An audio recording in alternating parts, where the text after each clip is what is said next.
নমস্কাৰ সচৰাচৰত দেখিব পোৱা যায় যে আমি যেতিয়া গ্ৰছাৰী শ্বপিং কৰোঁ বা আমি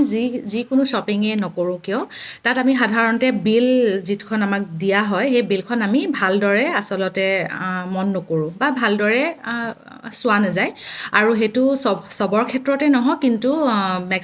মেক্সিমাম মানুহৰ ক্ষেত্ৰতে সেইটো হয় আৰু মই নিজৰ ব্যক্তিগতভাৱে চাবলৈ গ'লেও মই এইটো কথাই ক'ম যে ময়ো কেতিয়াবা বিলখন ভালদৰে নাচাওঁ কিন্তু যোৱাকালি অৰ্থাৎ 30 তাৰিখে মই আৰু মোৰ মা আমি গৈছিলোঁ ৰিলায়েন্স জিঅ' মাৰ্টত যোৰহাটত অৱস্থিত যিখন ৰিলায়েন্স জিঅ' মাৰ্ট আছে তালৈ গৈছিলোঁ আৰু আমি সকলোৱে জানো যে ৰিলায়েন্স জিঅ' মাৰ্টত প্ৰায়ে কিছুমান বস্তু ডিছকাউণ্টত দি থাকে লগতে এটা কথাও আচলতে মই এইটো এটা এৱেৰনেছ হিচাপেহে মই আচলতে এই ভিডিঅ'টো বনাইছোঁ যে আমি ৰিলায়েন্স জিঅ' মাৰ্টতে নহওক কিয় য'ত আমাৰ ডিছকাউণ্টেড কিছুমান বস্তু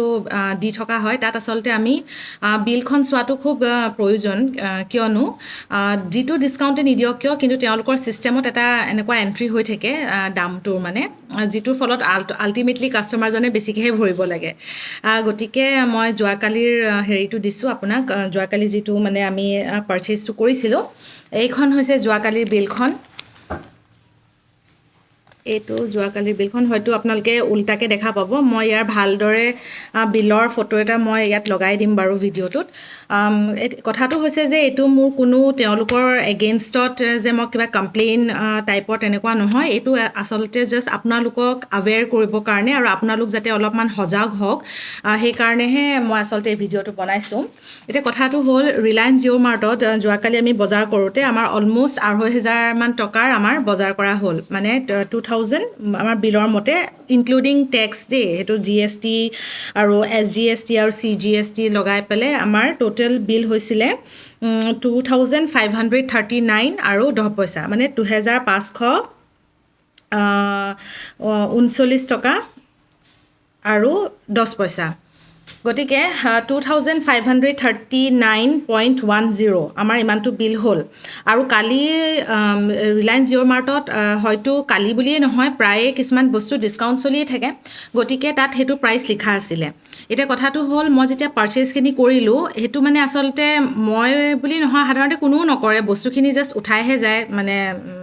আপোনাৰ বস্তুখিনি কালেক্ট কৰে আৰু বিলিং কৰে আৰু বস্তুখিনি লৈ আনে হয়তো পিছত চাগে এনেই এবাৰ চকু ফুৰাই আৰু বিলৰ ওপৰত যে গোটেইকেইটা বস্তু আহিলে নাই কিন্তু পইচাটো আৰু কথা মই কেলৈ কৈছোঁ কিয়নো কালি যেতিয়া মানে আমি শ্বপিং কৰি আছিলোঁ তেতিয়া মই কি কৰিলোঁ মোৰ ফোনৰ নোটপেডতে মই আজিৰ কিমানটো দাম ফৰ এক্সাম্পল কালি ধৰক মিঠাতেলৰ দামটো কমি আছিলে গতিকে কিমানটো দামত দি আছে সেইটো মই ৰাফকৈ লিখি গৈছিলোঁ মানে মোৰ ফোনৰ নোটপেডত তাৰপিছতে তেনেকৈ যেতিয়া গোটেইখিনি বস্তু লোৱা হ'ল আৰু কিছুমান আমি সৰু সৰু বস্তু লৈছিলোঁ ধৰক চফৰ পেকেট লোৱা হৈছিলে বা এনেকুৱা কেশ্বু নাটছৰ পেকেট লোৱা হৈছিলে গতিকে সেইবিলাকৰ আচলতে দামটো মোৰ লিখা নহ'ল চব লিখাটো সম্ভৱো নহয় দিয়কচোন ইমান ভিৰ এখন ষ্ট'ৰত কিন্তু যিকেইটা মেইন আছিলে ধৰক আমাৰ ডিটাৰজেণ্ট পাউডাৰ লোৱা হৈছিলে বা আমাৰ তেল মানে মিঠাতেল লোৱা হৈছিলে তাৰপিছতে এনেকুৱা ধৰণৰ কিছুমান মানে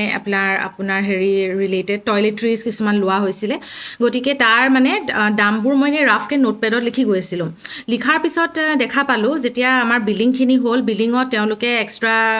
আপোনালোকেতো জানেই আমি এক্সট্ৰা বেগ আচলতে কেৰি কৰা নাছিলোঁ সেইটো আমাৰেই দুখ কিন্তু তেওঁলোকৰ ফালৰ পৰা এনেকুৱা বেগ কিছুমান দিছে এনেকুৱা কাপোৰৰ বেগ আৰু প্ৰত্যেকটো বেগত তেওঁলোকে 10 টকা চাৰ্জ কৰিছে গতিকে আমি 3টা বেগ ল'ব লগা হ'ল বস্তু যিহেতু বেছি আছিলে তাৰপিছতে সেইকেইটাৰ 30 টকা এটা তেওঁলোকে এক্সট্ৰা লৈছে আৰু সেইটো 30 টকা তেওঁলোকে বিলিং ল'ৰাজনে কৈছে যে বিলিংটো হৈয়ে গ'ল বেগৰ কথাটো ইয়াত মেনশ্যন নকৰিলোঁ গতিকে আপুনি পইচাটো বেলেগকৈ দিব লাগিব সেইটো আৰু হিচাপ আছে নাই মই ঠিক ক'ব নোৱাৰিম এতিয়া কিয়নো সেইটো বিলত মেনশ্যন নাই সেই বেগৰ পইচাটো বাৰু যি কি নহওক যেতিয়া আমি গোটেই পে'মেণ্টটো কৰা হ'ল মই গুগল পে' থ্ৰু দিয়ে পে' কৰিছিলোঁ তাৰপিছতে বাহিৰৰ যিটো কাউণ্টাৰ জাষ্ট ওলাই যাওঁতে আমাক কোৱা হ'ল যে আজি কিবা এটা অফাৰ চলি আছে আপোনালোকে এটা আটাৰ 1 কেজি পেকেট এটা গিফ্ট পাব আৰু গিফ্ট পালেতো ভালেই লাগে দিয়কচোন, কিবা অফাৰ চলিছে বুলি ভাবিছোঁ, গতিকে সেই 1 কেজি পেকেটটো তেওঁলোকে দিলে। এইটো বেলেগ এটা ব্ৰেণ্ড আছিলে, কিন্তু ইয়াতে এটা কথা কৈ দিওঁ, আমি ইতিমধ্যে আটা পেকেট কিনিলোৱে। আমি আশীৰ্বাদ আটা পেকেট কিনা হ'ল 2টা পেকেট, কিন্তু তাৰ উপৰিও যেনিবা গিফ্ট বুলি কোৱাৰ কাৰণে আমি সেইটো ল'লোঁ। লৈ পেলাই সন্মুখত যিখিনি এনেকৈ বহাৰ সুবিধা দিয়া আছে, চেয়াৰ কিছুমান দিয়া আছে, তাতে বহি পেলাই মোৰ এনেই মন গ'ল এবাৰ বিলখন চাওঁ, যিহেতু আমি তিতাবৰলৈ উভতি আহিব লাগিব। তিতাবৰত অহাৰ পিছততো কিবা এটা বস্তু নেপালে আকৌ যোৰহাট যোৱাটো আল্টিমেটলি থাকিয়েই যাব, কামটো নহ'বগৈ আৰু। গতিকে মই আগফালে তাতে বহি পালে মই পটককৈ মোৰ এনেই মন গ'ল যে মই নোটপেডত যিটো মোৰ ৰেট লিখা আছিলে সেই ৰেটটোৰ লগত মই এইখিনি মিলাওঁ। তাত মই 2টামান বস্তু গুৰুত্বপূৰ্ণ, মানে তেওঁলোকৰ কি ক'ম, এইটো তেওঁলোকৰ কেয়াৰলেছনেছ বুলিয়ে ক'ম নে কেজুৱেল মানে এটা এটিটিউড বুলিয়ে ক'ম নে সেইটো তেওঁলোকৰ এটা পলিচি বা এটা ষ্ট্ৰেটেজি, মই ঠিক ক'ব নোৱাৰিম সেইটো। তাত মই দেখা পালোঁ যে এটা আইটেম আছিলে, সেইটো আছিলে চয়া ষ্টিক। এতিয়া আপোনালোকক মই যিহেতু এনেকৈ দেখুৱালে আপোনালোকে উল্টাকৈহে দেখা পাব, এইটো চয়া ষ্টিক। হয়তো আপোনালোকে দামটো ঠিক ধৰিব পৰা নাই, ময়ো ফ'কাছ কৰিব পৰা নাই বাৰু। যি কি নহওক মই সেইটো আপোনালোকক দি দিম, ভিডিঅ'টোত লগাই দিম। চয়া ষ্টিকৰ দামটো কালি আছিলে আপোনাৰ 200 গ্ৰামৰ চয়া ষ্টিকৰ দামটো আছিলে কালি 66 ৰুপিজ, আৰু এনেই তাৰ একচুৱেল প্ৰাইচটো হৈছে 80 টকা। গতিকে 80 ৰুপিজৰ সলনি তেওঁলোকে এইটো ডিছকাউণ্ট দি আছিলে 66 ৰুপিজৰ, সেইটো তেওঁলোকে 76 ৰুপিজকৈ ধৰিছে। তাৰমানে মই 2টা পেকেট যিহেতু ল'লোঁ, তাত 20 টকা এটা তেওঁলোকৰ লাভ হ'ল। ঠিক আছে। আৰু তাৰপিছতে আৰু এটা বস্তু লৈছিলোঁ যে সেইটো আটা নুডলছ, মেগী আটা নুডলছ, সেইটোৰ আপোনাৰ কিবা এটা অফাৰ প্ৰাইচ চলি আছিলে 102 টকাৰ, আৰু সেইটো তেওঁলোকে চাৰ্জ কৰিছে, আটা নুডলছৰ তেওঁলোকে চাৰ্জ কৰিছে 106 টকাকৈ, মানে 106 টকা 40 পইচাকৈ। গতিকে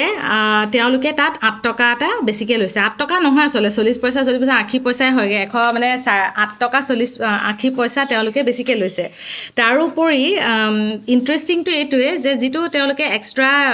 এটা আটা পেকেট দিয়া বুলি যে কৈছিলোঁ, সেই পেকেটৰ বাবদ তেওঁলোকে 9 টকাকৈ চাৰ্জ কৰিছে। তাৰমানে সেইটো ফ্ৰী নহয়, সেইটো আচলতে ক'ব লাগিব এইটো তেওঁলোকে অলপ কমাইহে লৈছে বুলি। তাৰপিছতে সেইকেইটা দেখাৰ পিছতে মোৰ এনেকুৱা মন গ'ল যে এইটো বস্তুটো তেওঁলোকেতো বহুত কাষ্টমাৰৰ লগতে কৰি আছে, গতিকে মই আকৌ সোমাই গৈ পেলাই তেওঁলোকৰ মানে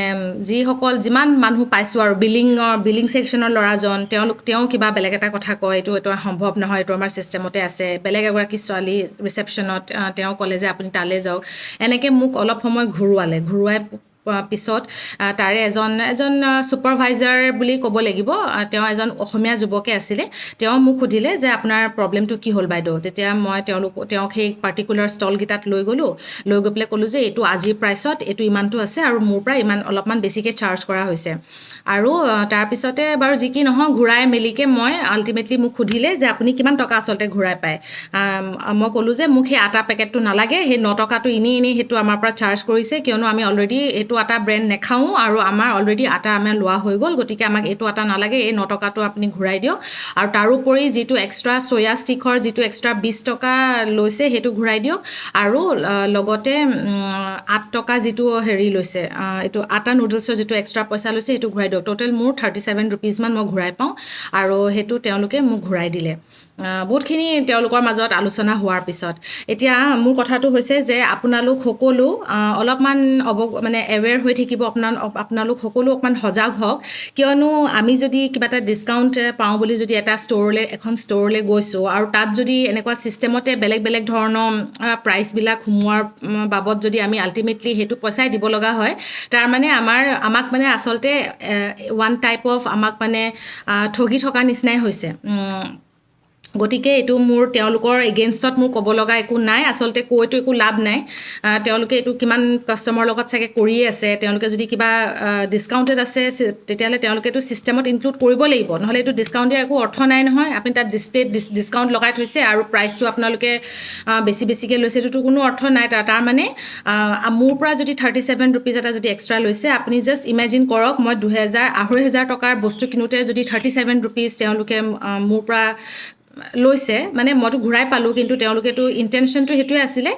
তেতিয়াহ'লে আপুনি নিজেই ভাবক তাত কিমান মানুহে শ্বপিং কৰে, আৰু কিমান মানে 1000 টকাৰ শ্বপিং কৰে। বহুত মানুহেতো আমাক 2,500 টকাৰ শ্বপিং নকৰে, তাতকৈ বেছি এমাউণ্টৰে শ্বপিং কৰে যদি মাহেকীয়া বজাৰ কৰে। গতিকে চবৰ পৰা সেই তেনেকৈ এমাউণ্ট লৈ পেলাই আপুনি জাষ্ট ইমেজিন কৰক, প্লিজ ইমেজিন যে কিমান তেওঁলোকে তেনেকৈ মানুহৰ ৰাইজৰ পইচাটো তেনেকৈ লৈ আছে গতিকে অকণমান সজাগ হওক it is your money it is my money গতিকে এইটো যিটো আমি মানে এণ্ড যিটো কষ্টৰ পইচা সেই পইচাটো যাতে এনেই অথলে নাযায় গতিকে অলপ সজাগ হওক ৰিলায়েন্স জিঅ' মাৰ্ট বুলিয়ে নহওক বেলেগ যিকোনো হয়তো গ্ৰচাৰী ষ্ট'ৰতো এই প্ৰব্লেমটো হ'ব পাৰে গতিকে আপুনি যেতিয়া শ্বপিংটো কৰে আপুনি নিজৰ প্ৰাইচখিনি মন কৰিব আৰু বিলটো কাউণ্ট কৰিব টোটেলটো চাব আৰু তাৰোপৰি কিমানটো অফাৰ প্ৰাইচত তেওঁলোকে ঠিকমতে দামটো ধৰিছেনে সেইটো মন কৰিব আশা কৰোঁ ভিডিঅ'টো আপোনালোকৰ অকণমান হ'লেও সহায় হ'ব আজিলৈ আহোঁ তেন্তে ধন্যবাদ নমস্কাৰ